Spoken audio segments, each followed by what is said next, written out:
এই যে জোনে আপনারা ল্যাপিং ফেলালে আপনার যে সমস্যা হয়, অনেক সময় কলাম লোডের কারণে আপনার বিকে যাওয়ার সম্ভাবনা থাকে। আসসালামু আলাইকুম, আমি ইঞ্জিনিয়ার রাজীব।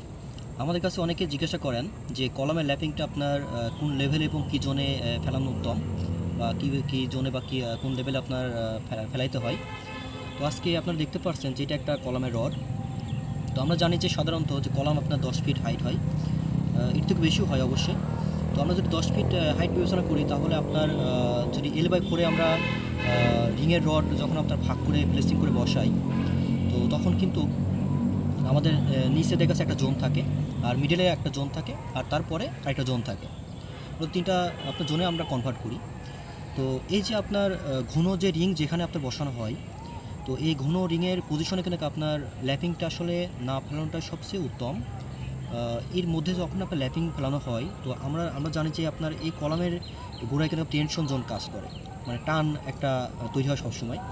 যখন আপনার লোড মানে প্রচুর পরিমাণ আপনার বিল্ডিংয়ের নিতে হয়, তখন কিন্তু আপনার এখান থেকে কলামটা বেঁকে যাওয়ার সম্ভাবনা থাকে, কিন্তু বেঁকে যেতে চায় কিন্তু সবসময়।